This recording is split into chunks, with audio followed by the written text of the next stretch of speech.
Salam everyone. Peace be with you. I hope you all are doing well. A warm welcome to you. It's me, Samuel, back with another lesson, continuing where we left off regarding refugees. So the last time we spoke, we talked about the first rural exodus, and it was the first largest wave of refugees, numbered 7,000 in March 1967.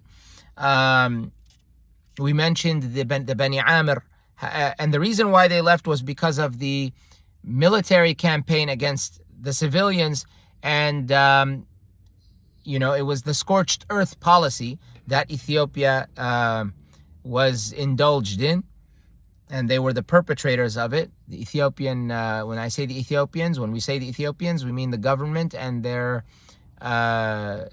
those working for them, including their soldiers. So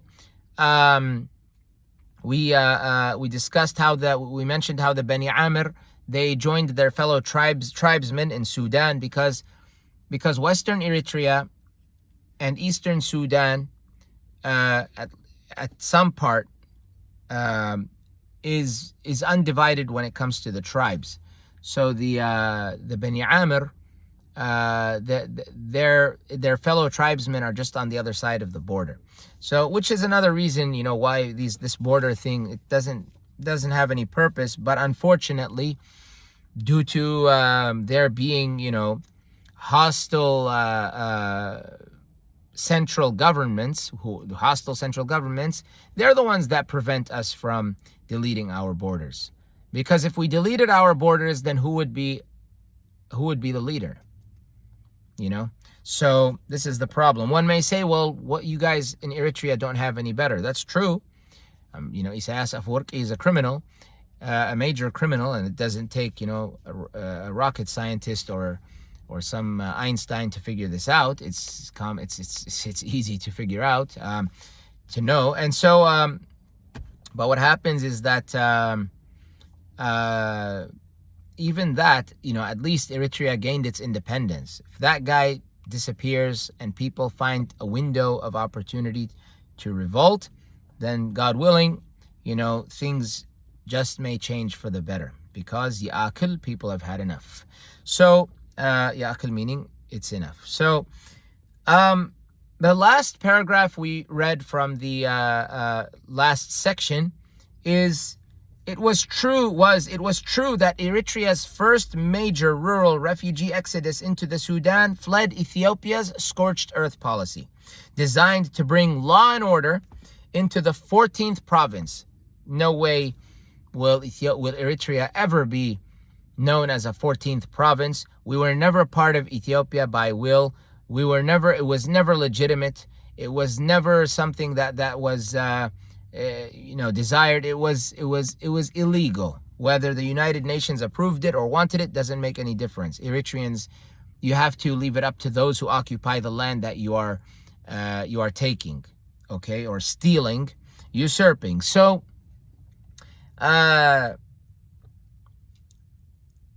yes. So, but it was also true that those refugees went to the Sudan because they knew they were welcome there.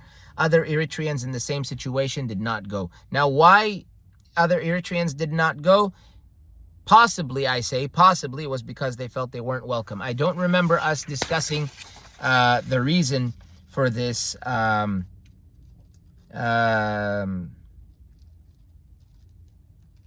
reason for this was not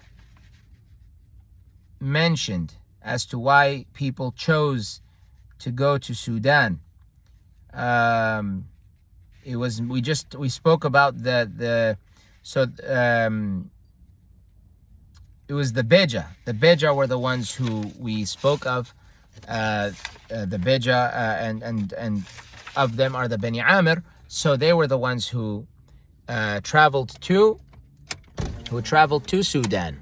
I don't know if that was all of them though. Like all refugees who went to Sudan were Beja.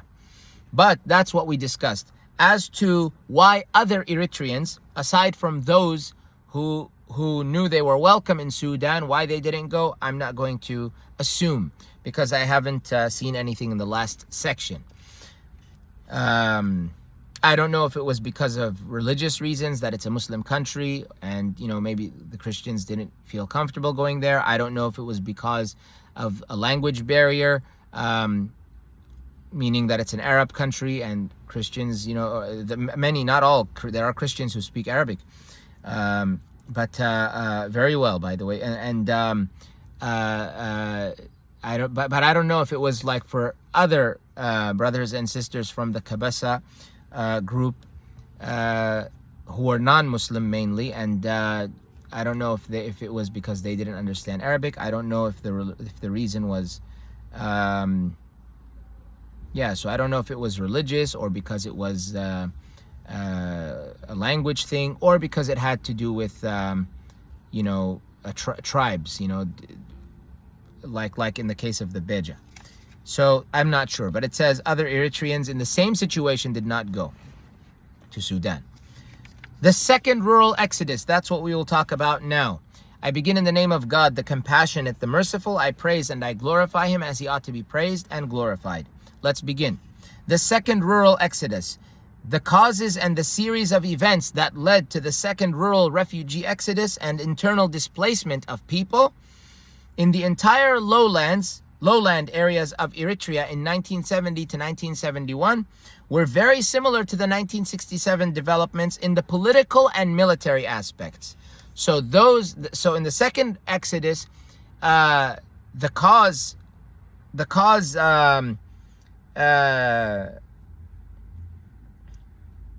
causes and series of events, they were similar to those that happened in the first exodus in terms of military and political aspects. When it comes to military and political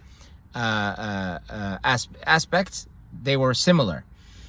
So these happened in 1970 to 1971, and it talks about the internal displacement of people in the entire lowland areas. My understanding of because there are eastern lowlands in Eritrea, which I believe are the Dankalia area, and then we have the western lowlands, which are like Karan, Barka, that area, the western Eritrea.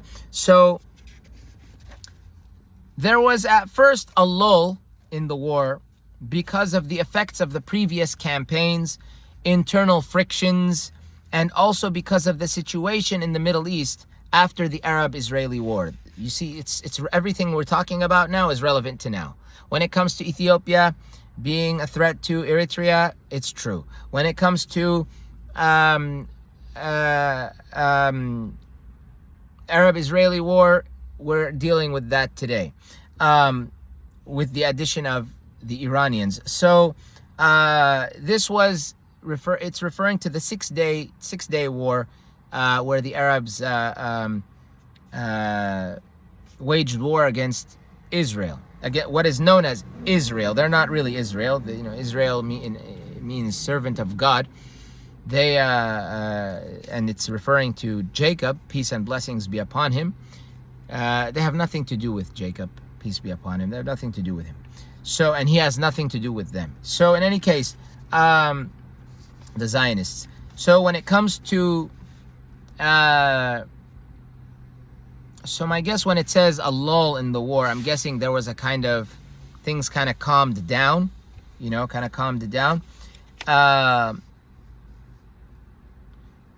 yes.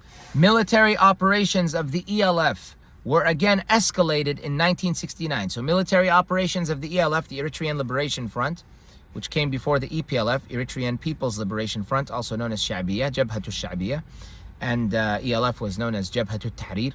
And so, meaning Jabhatu Tahrir, meaning the Jabha is just like in Tigrinya and Amarinya, Gimbar, like forehead. So, Jabhatu Tahrir means the front for liberation. Jabhatu Tahrir al-Eritrea. I don't know if it was called Jabhatu Tahrir al-Eritrea, Jabhatu Tahrir al-Eritrea, or if it was Jabhatu li Tahrir Eritrea. Al-Jabhatu li Tahriri Eritrea, the front for liberating Eritrea. I'm not sure. And then you have Al-Jabhatu al-Sha'biyya li Tahrir Eritrea, the front for people's liberation of Eritrea, for the people's liberation of Eritrea, the Eritrean People's Liberation Front. In any case, so military operations in the ELF, were again escalated in 1969, starting with airplane hijackings by an ELF splinter group. So it was an ELF group, but it splintered away. So it says here that in the footnote, Ethiopian Airlines planes were attacked in Rome, Frankfurt, and Karachi in 1969. Rome, Italy, Frankfurt, Germany, and Karachi, Pakistan in 1969 and early 1970, and another hijacked in flight between Madrid and Athens. Madrid, Spain, and Athens, Greece. I want to make something clear. I am a Muslim, and I believe in self-defense just like anyone who does, but I don't believe in doing these things. You cannot hijack a plane. We cannot put any civilian, no matter who he is, and no matter what land he's standing on, you cannot put them in any kind of danger. Absolutely no exception. Meaning that, let's just say, for the sake of example, that there's a guy, there's a man, one man, evil man, and he's responsible for all the problems in the whole entire world.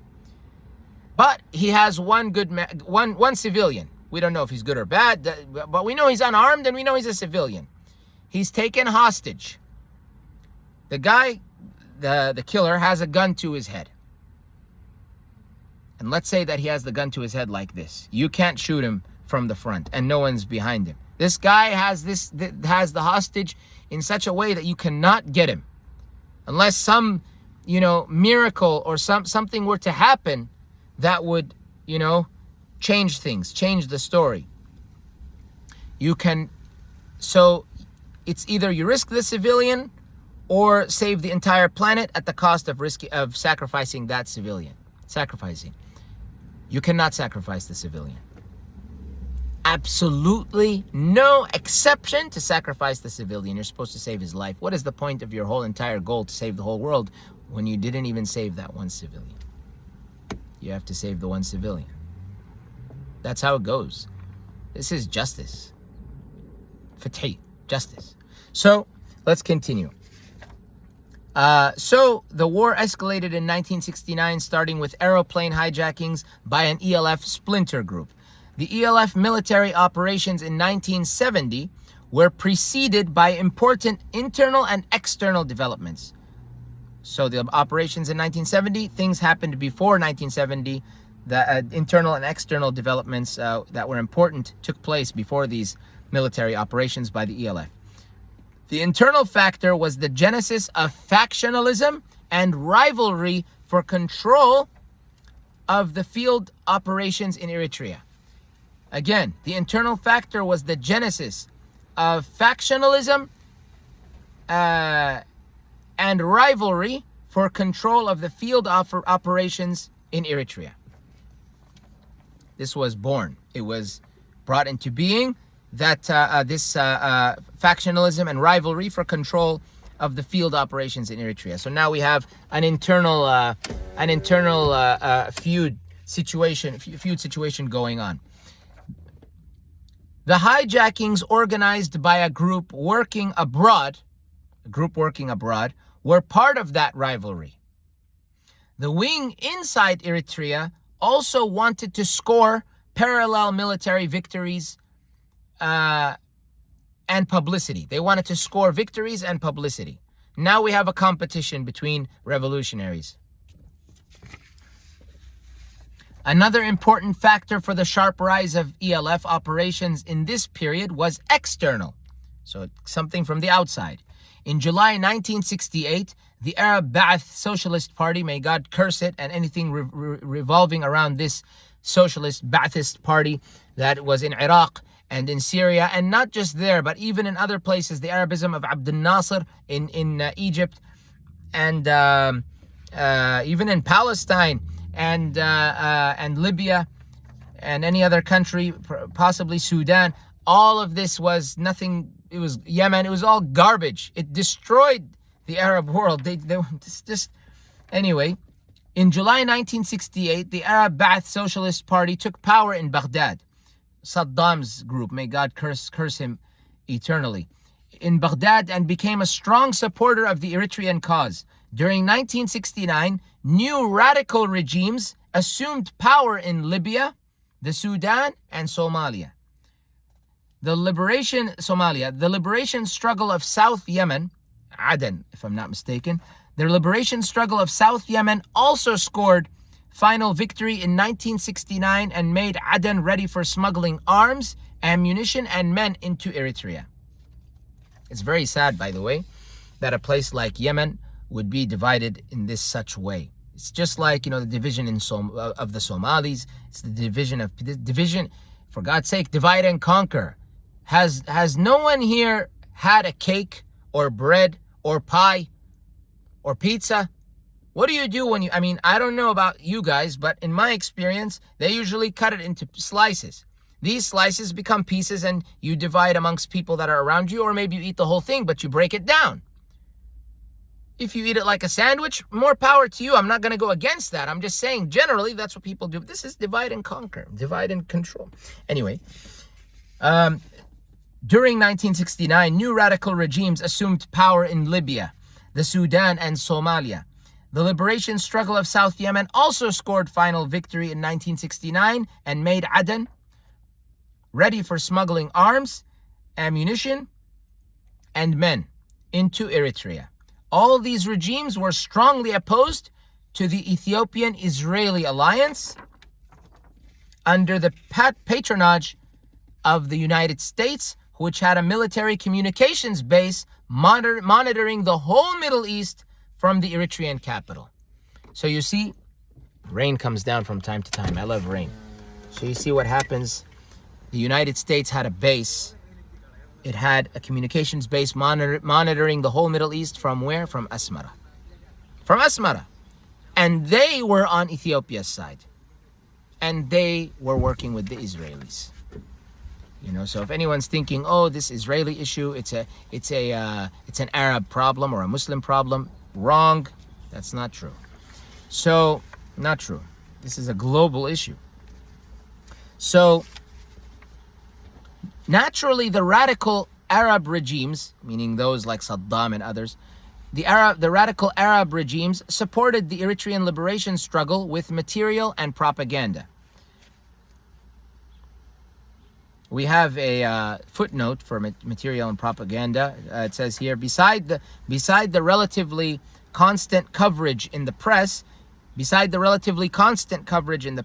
Eritrean revolutionaries at one time or another had radio programs in Arabic and Tigrinya from Baghdad, Damascus, Khartoum, and Mogadishu. So from Baghdad, Iraq, Damascus, Syria, Khartoum, Sudan, and Mogadishu, Somalia. Islamic solidarity programs were also broadcast from Mecca, Saudi Arabia.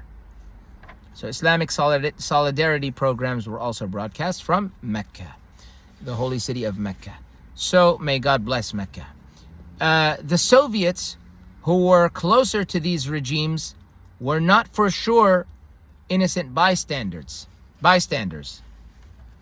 So the Soviets, who were closer to these regimes, they were closer to these Arab regimes, were not for sure innocent bystanders.